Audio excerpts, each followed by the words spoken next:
I want people to investigate how much that Nigeria spent in prosecuting Nnamdi Kanu. That Nigeria has an Igbo problem. Wait, the meeting you had with Nnamdi Kanu. Yes. You are telling us now that for an Igbo man to survive in Nigeria, as it is currently put together, Nigeria must break. He said clearly that it is too late for Nigeria to come together. Whenever we want to take charge in this country, be careful of the Igbo. Don't give them position. Don't give them opportunity. Otherwise... This interview is so touching and so painful for Nnamdi Kanu to cry at Teso would waiting in tell him and even talk say no more negotiation. You go no say the thing don't serious, the thing don't touch Nnamdi Kanu. For Nnamdi Kanu to open up, cry as to Sowore. I won't make una listen to waiting Nnamdi Kanu tell Sowore. Secret things we say even tell them. Share this video right now so that everybody go hear waiting Sowore talk. This is important video we say you no need to joke with. Listen to it carefully, no skip. You get waiting in talk at the end itself where they even touch me.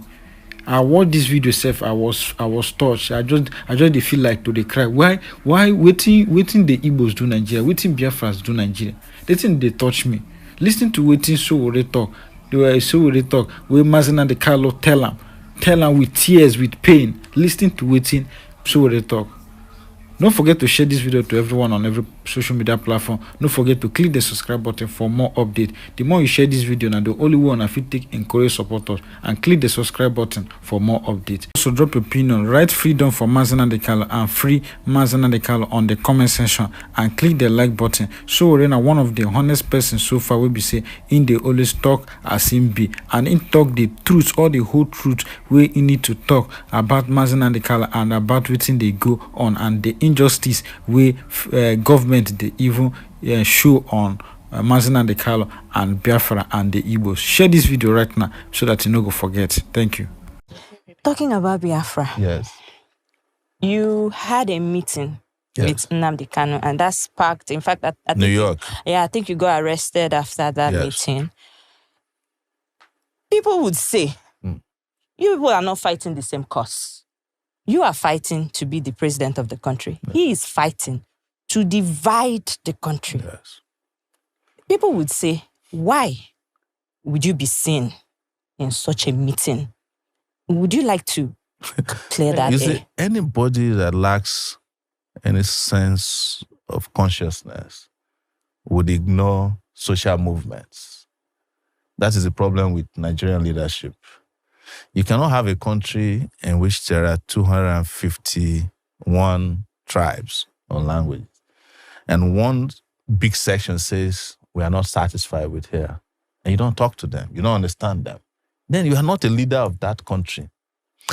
The reason I met him was to understand first what his struggle was about, which I knew already. And secondly, to also advise him on the way that I think we could all work together. And thirdly, to send a message to the Nigerian people that we can walk through our differences, even at these levels. And I was surprised that contrary to what some people are saying, he did not want Nigeria to break up. He wanted a Nigeria where the Igbo man can survive. But for an Igbo man to survive in Nigeria, as it is currently put together, Nigeria must break. Wait, the meeting you had with Nnamdi Kanu. Yes. You are telling us now that Nnamdi Kanu, from what you understand from the meeting with him, he does not want Nigeria to break, to divide. No, he said clearly that it is too late for Nigeria to come together. But he gave his conditions. We live streamed the meeting now. It's online. Okay. And part of it was live streamed. Some of them were private. But he said that he feels that if Nigeria were to respect certain protocols, including a referendum inserted in the constitution, and he still says it even now in court, that if he's released, he will go back and end the bloodshedding. The bloodshedding is in that part, and that a conversation can. He says that in every court appearance, that he's being held is not helping the opportunity to have a conversation about whatever it is, the unity you are begging for. But you see, Nigeria has a problem. And I've always said, Nigeria has an Igbo problem. And I'm not saying it to please people who are known as Igbos. But the moment they decided to take the action they took in 1967 to 1970, the war, Nigeria, having won that war in their eyes, never forgave the Igbos. That is the reality. And if I were to be president of Nigeria today, the first thing I would do is to head to the Southeast and apologize to them for the war. Part of it is that I'd never participated in it. And I cannot continue to fight a war that I did not engage in. And then ask them, what do we want? So are you saying that the federal government has, even before successive governments, yes, they've always had this anger against the Igbos? There is a secret memo, I don't know where it is located in government, that whenever we want to take charge in this country, be careful of the Igbo. Don't give them position. Don't give them opportunity. Otherwise, they will overrun. It's a well-known fact. Even our parents tell us, Igbo. You understand? Some of them even say unconsciously. They even say it on radio shows in this country. So don't let us lie to ourselves, because except we bring this out openly and discuss, it's a taboo that we have refused to discuss. True. We are not going to solve the problem. It is the reason why the federal government of Nigeria feels that detaining Nnamdi Kanu against all the court orders, against all the court rulings, is the only way to go. You know, I was detained in the DSS place for 5 months. Yes. There is nothing there to detain anybody. The place is not even functioning. The DSS headquarters. Yes, is it the same DSS people who are watching BB Nigeria from morning till night? No, it's true now. I was there with them for 5 months. I've said this publicly. So all the institutions in this country are broken down. But let's get back to the reality. One thing I've told people is that you are looking at Igbos as the only people who want to secede. But who in this country today has not mentally seceded from Nigeria? Mentally seceded. Who has not left, except those who are trapped? If anybody in this country is working in a bank and he has 10 million naira and somebody say you can get into Canada, he will leave the next day. I swear. Is that not secession? What does secession is? That you leave a country, you say to that country goodbye, and not do it again. You get to the other country, you bow down, you touch the soil. Anything they say, you go do it. And then you renounce your citizenship of the country you are coming from. Is that not what they call secession? So if you want to look at the number of people that have seceded in that Japa syndrome, there are more than all the Igbos combined together who are asking to leave. And in the process of keeping Nigeria united, we have let go of more citizens than the country should have. Yes. So you think if they had, because I mean, from the last thing you said now, you say in the process of trying to keep Nigeria united, yes, we have let go of more citizens than we should have. Of course. So if we had allowed for the division or secession of Nigeria, most of our citizens that are outside would not have been outside. No, you see, it is not the secession I'm talking about. Okay, what are you talking about? It is what led to the war that we did not address. Okay. And what happened after the war. Why is it that Nigeria hasn't been able to overcome the Biafran problem? It's because Nigeria never addressed what the Biafrans were asking for before the war. What were they asking for? They were asking for to be treated not as second-class citizens in this country. Don't you know what happened, the called pogrom in this country, where people were slaughtered and their bodies and their heads placed inside the train going down south? Yes, from the mid, the different parts of the north. Are we ignoring that? So that happened before the war. Before the war, that's what they call pogrom. History. You know, people who were settled, doing well, they were slaughtering them and sending their bodies and their heads inside calabash and sending on trains that was heading east. Were they Easterners? They were Easterners. Yes, Why are you asking me? It's there in, go and Google it now. So you expect that will happen, and then there was a war that eviscerated 3 million people. Wow. And when the war was over, you just say, oh, nobody was vanquished, nobody was victorious. And then 3 hours. But you still kept a memo and said, don't trust them.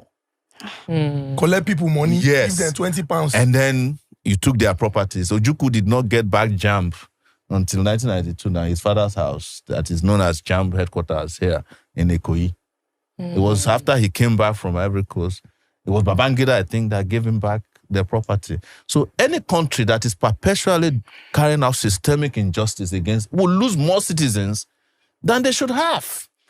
The reason why countries that are work is because citizens believe in their country. And you cannot force that belief. It has to come through social justice. True. It has to come through economic justice. Why is it that, my children can feel like they are US citizens? I'm calling on Nigerians. Please, I said it today in court.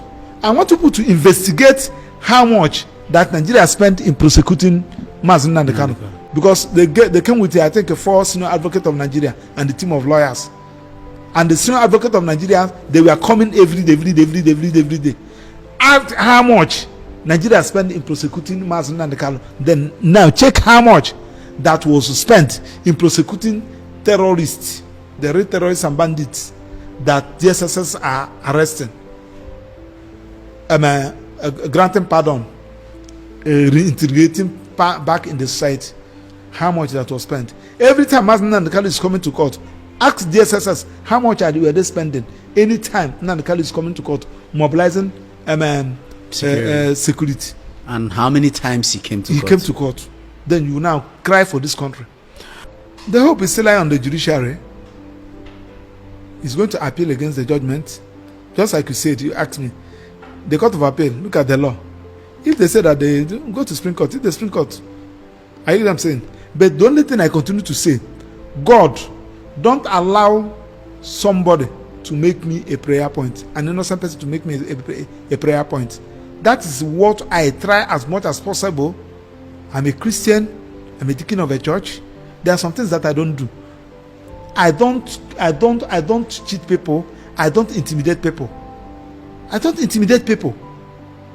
I don't join where they are planning to destroy human beings. I don't do it.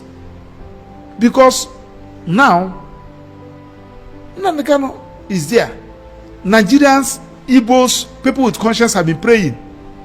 I can tell you, Donald, I can tell you, I'm answering call now. I'm answering call. If I see what people are writing, what people are saying, you pity for this country. Why should you allow yourself to be like that? Considering the fact that there is a life after here. Not only after here, you have your children, you have your grandchildren, you have your sisters, you have your brothers, you have your father, you have your in-laws, you have those that are around you. Why should you?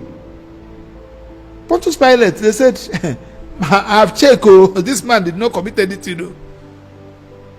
Bring me water, let me wash my hand. You wash your hand. Must you do it? Around that, there are some people that they assign the matter. They say, I won't do this matter. Nnamdi Kanu has gotten how many judgments? They never complied with one. One, 8 billion naira against federal government. The other one, I think 500 million naira. The other, just, even the court, the one the court gave release, they refused. Are we talking about international ones? But the one that the federal government just got, they've applied they applied it.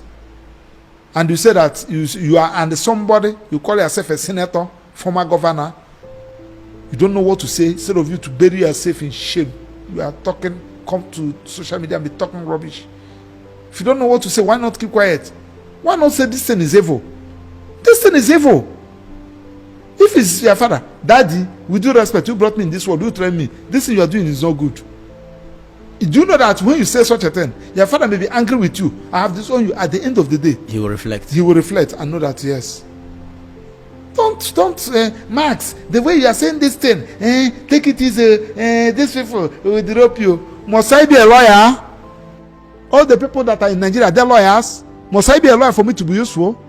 Are you telling me that this person that is riding a cab from Airport Road here, is he not living? Is he not training his children? Why should you harass me? Why should you want me to go against my conscience because of law? What do you mean by law? Come and take your license, and I'm assuring you that you will never see me bake bread.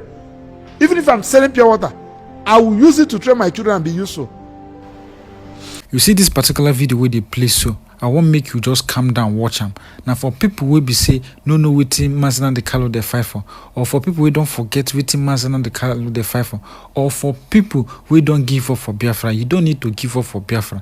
Biafra now something will be say it have come to stay. Listen to waiting Nnamdi Kanu talk on this video for a reminder, and share this video to everyone on every social media platform. No forget to share this video. No forget. Now the only one I feel take encourage supporters. Now also to rekindle all the whole Biafras that Biafra is still alive.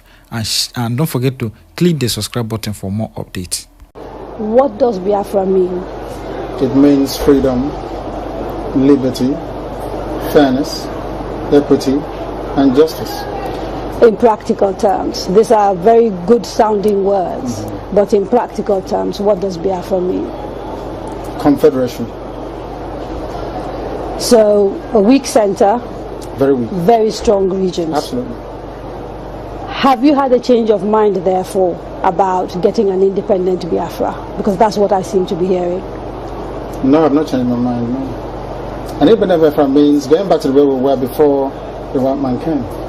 Okay, so you're not talking about a federation when you say a confederation. You're not talking about a federation as part of Nigeria. You're talking about total independence. Absolute independence. Complete independence. Now, is there anything that can happen that will make you change your mind about this particular direction? No. So it is either Biafra or nothing else? Or death, yes. Or death? That's correct. If push comes to shove, yes, will you go to war? No, because truth is a far more potent and deadlier weapon than bullets and mortars. So truth. No war? You've ruled out the... Absolutely, I don't believe in war, no war. When I say Biafra or that, I'll keep pushing. Either I am alive, I die in the process, I won't stop. Allow me to repeat, if you don't mind. Had sovereign national conference been convened by the powers that be, where every ethnic nation, I said every, I don't care if there's 600, I don't care. Everyone is all the 500 plus. Everyone together to say this is all. Others can delegate, I don't know, powers to other people to attend on their behalf. Sit down to say what type of country do we want? Sit down, discuss, agree. I can begin to perhaps submit to your position. Is it too late? It is way too late. They've killed too many people. They've ruined too many lives. They've wasted too many souls. How do we bring those people back? If the federal government, given the agitation that is going on, becomes convinced that, you know what, these people have a point, it is time to actually address all these issues, and they begin to systematically address some of these issues, would you change your mind? No, because of the deceptions of the past. No trust. No trust. Aburi was there, it was negotiated.